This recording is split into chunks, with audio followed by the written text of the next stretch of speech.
Hello friends, BSc question solve YouTube channel में आपका स्वागत है। आज हम ऑर्गेनिक केमिस्ट्री 2019 का पेपर सॉल्व करेंगे और इसमें हमारा आज का प्रश्न है यूनिट सेकंड का क्वेश्चन नंबर 4।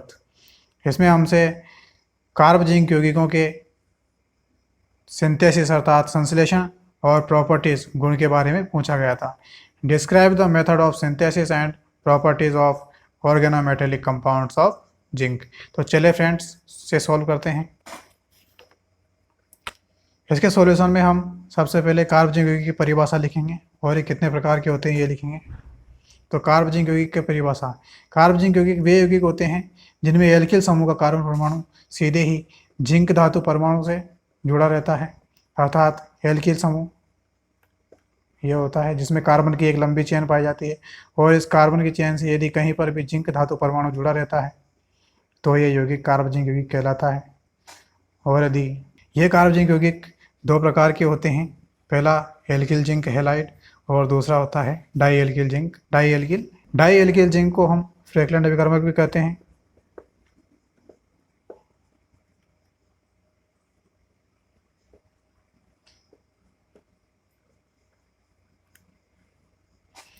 यह फ्रैंकलिन अभिकर्मक दो प्रकार के होते हैं, पहला सरल और दूसरा होता है जटिल।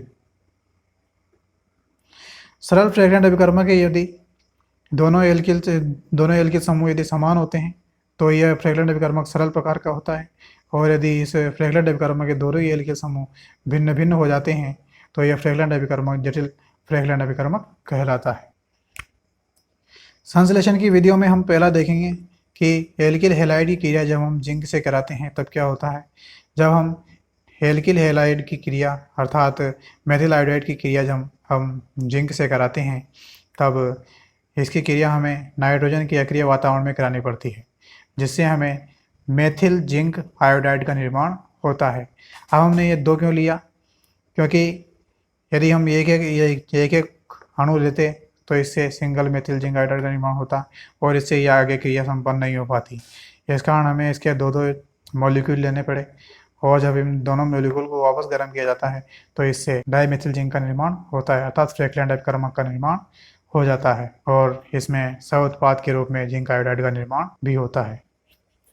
इसके संश्लेषण की दूसरी विधि है कि इसमें जब हम ट्राई मेथिल एल्यूमिनियम की क्रिया जिंक क्लोराइड से कराते हैं तब इसमें डाईएथिल जिंक का निर्माण होता है, अर्थात ट्राई एथिल एल्यूमिनियम के जब हम इसमें दो मॉलिक्यूल लेते हैं और इसकी क्रिया जब हम जिंक क्लोराइड से कराते हैं तो इस अभिक्रिया के फलस्वरूप हमें डाईएथिल जिंक का निर्माण हो जाता है, और इसमें सह उत्पाद के रूप में डाईएथिल एल्यूमिनियम क्लोराइड का निर्माण भी होता है। ये डाईएथिल जिंक है, अर्थात ये है एक तरह से फ्रैंकलिन अभिकर्मक भी है।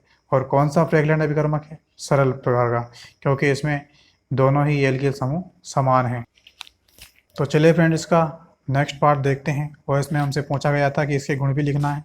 तो अब हम कार्ब जिंक यौगिक के गुणों के बारे में लिखेंगे। तो इसका पहला गुण क्या है कि ये कार्ब जिंक कैसे होते हैं? सहसंयोजक होते हैं, अर्थात इस कार्ब जिंक यौगिक में जितने भी अणु पाए जाते हैं उन सभी के मध्य जो बंध पाया जाता है वो सहसंयोजक प्रकार का होता है, अर्थात उस बंध के जो इलेक्ट्रॉन होते हैं वो दोनों ही परमाणुओं के पास समान रूप से वितरित रहते हैं। इस कारण से सहसंयोजक बंध कहते हैं। और जो कार्ब जिंक यौगिक होता है यह सहसंयोजक होता है, तथा इसकी जो संरचना होती है वो रेखीय होती है, अर्थात इसके जो अणु होते हैं वो एक ही रेखा में पाए जाते हैं।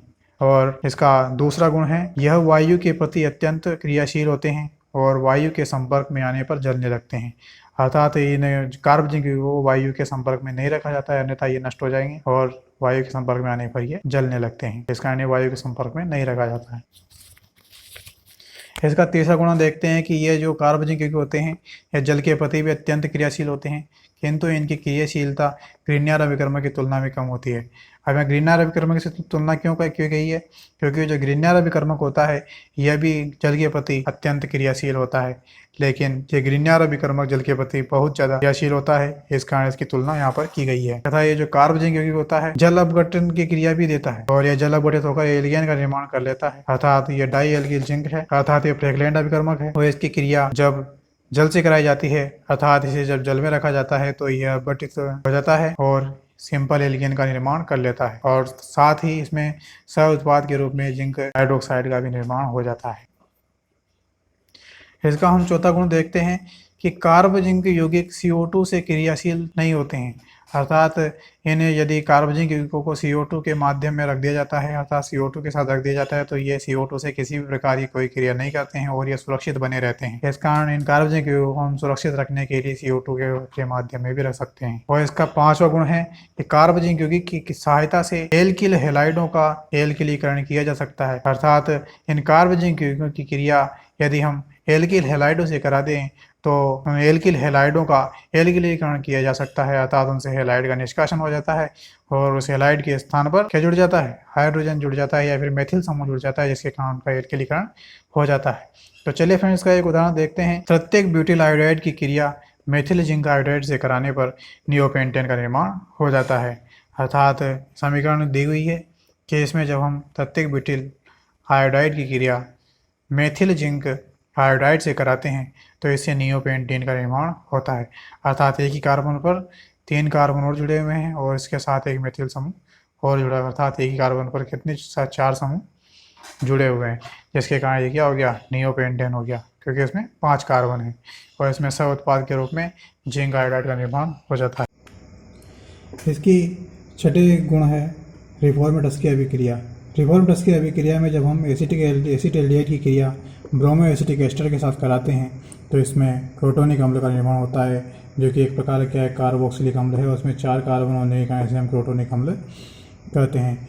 इस रिफॉर्मेटस की अभिक्रिया में एक मध्यवर्ती यौगिक का निर्माण होता है जिसे कार्ब जिंक यौगिक भी कहते हैं और ये उसमें मध्यवर्ती का निर्माण होता है, अर्थात यह जो मध्यवर्ती यौगिक है जल के साथ क्रिया करके अन्य यौगिक का निर्माण कर लेता है, क्योंकि हम इसमें पिछले गुण पढ़ चुके हैं कि यह जल के प्रति अत्यधिक क्रियाशील होता है। इसकी मैकेनिज्म हम आगे देखेंगे। इस क्रिया में जब हम एसिटिक एल्डिहाइड की क्रिया ब्रोमो एसिटिक एस्टर के साथ कराते हैं तो इसमें यह दोनों ही यौगिक जुड़ जाते हैं और यहाँ ऑक्सीजन पर ZnBr जुड़ जाता है और इस विलयन में जल उपस्थित होने के कारण यह जल से क्रिया करता है और ZnOH का निष्कासन हो जाता है और इसमें जब इस यौगिक का निर्माण हो जाता है तो इसमें यहाँ पर ये जो ZnBr है इसके स्थान पर OH और OH की क्रिया होती है तो यहाँ से H2O का निष्कासन हो जाता है, जिससे उत्पाद के रूप में CH3CH double bond CH C double bond O C2H5 का निर्माण होता है और इसमें जब हम वापस H2O से क्रिया कराते हैं तो इससे एल्कोहल का निष्कासन हो जाता है और इससे मुख्य उत्पाद के रूप में असंतृप्त कार्बोक्सिलिक एसिड का निर्माण हो जाता है। इस अभिक्रिया में एसिड एल्डिहाइड की क्रिया जिंक की उपस्थिति में ब्रोमो एसिटिक एस्टर के साथ कराई जाती है। इस अभिक्रिया में मध्य पद में कार्ब जिंक का निर्माण होता है तथा उत्पाद के रूप में असंतृप्त कार्बोक्सिलिक एसिड प्राप्त होता है। अब चूंकि इसमें मध्य में कार्ब जिंक का निर्माण हो रहा है, लेकिन रिफॉर्मेटस की अभिक्रिया में हम एसिड एल्डिहाइड तथा ब्रोमो एसिटिक एस्टर से क्रिया कराते हैं, लेकिन हम गुण किसके पढ़ रहे हैं, कार्ब जिंक यौगिकों के, अर्थात इसमें कार्ब जिंक यौगिक तो है ही नहीं, अर्थात हम कार्ब जिंक यौगिक का निर्माण करने के लिए सबसे पहले ब्रोमो एसिटिक एस्टर की क्रिया जिंक के साथ कराते हैं, जिससे क्या होता है, कार्ब जिंक यौगिक का निर्माण हो जाता है और इस कार्ब जिंक यौगिक की क्रिया जब हम एसिड एल्डिहाइड के साथ कराते हैं तब जाके ये उत्पाद का निर्माण होता है और इसकी मुख्य अभिक्रियाएं निम्न प्रकार हैं। इसके मैकेनिज्म में हम सबसे पहले जिंक की क्रिया ब्रोमो एसिटिक एस्टर के साथ कराते हैं, जिससे कार्ब जिंक यौगिक का निर्माण हो जाता है और सेम वापस वही से रिएक्शन चलेगी, जिससे अंत में असंतृप्त कार्बोक्सिलिक एसिड का निर्माण होता है, जिसे हम क्लोरोनिक एसिड भी कहते हैं। इसका हम 7वां गुण देखते हैं, जिसमें क्या हो रहा है, एसीटोन का निर्माण हो रहा है। ये क्या है, एसीटोन। इसमें बीच वाले कार्बन पर डबल बॉन्ड से क्या जुड़ा है, ऑक्सीजन। इस कारण ये क्या है, एसीटोन। एसिड अर्थात 2 कार्बन और ये क्या है, ऑन ग्रुप। इस कारण से हम क्या कहते हैं, एसीटोन। इसकी क्रिया जब हम CH3C double bond O Cl की क्रिया जब हम मेथिल जिंक क्लोराइड से कराते हैं, अर्थात ये क्या है, कार्ब जिंक यौगिक है। कार्ब जिंक यौगिक के गुण पढ़ रहे हैं, इस कारण इसकी क्रिया हम कार्ब जिंक यौगिक से कराएंगे, जिससे हमें उत्पाद के रूप में एसीटोन का निर्माण हो जाता है। तथा जब हम इसका आठवां गुण देखते हैं साइक्लोप्रोपेन का निर्माण, अर्थात एक कार्बजिंक यौगिक है जिसमें कार्बन की श्रृंखला से क्या जुड़ा हुआ है, जिंक जुड़ा हुआ है। अर्थात ये भी क्या है, एक कार्बजिंक यौगिक है। इसकी क्रिया जब हम एथीन से कराते हैं तब इसमें उत्पाद के रूप में साइक्लोप्रोपेन का निर्माण हो जाता है। अब ये साइक्लोप्रोपेन का निर्माण किस प्रकार से हो रहा है, इसके मैकेनिज्म देखते हैं कि इसमें ICH2ZnI, इसमें जब ये Zn अपने इलेक्ट्रॉन को CH2 को देता है और ये CH2 आयोडीन को देता है। इसके आयोडीन पर कौन सा आ जाता है, ऋणावेश आ जाता है, और ऋणावेश ये Zn पॉजिटिव के साथ जुड़ जाता है और Zni2 का निष्कासन हो जाता है और इसमें एक कार्बन का निर्माण हो जाता है।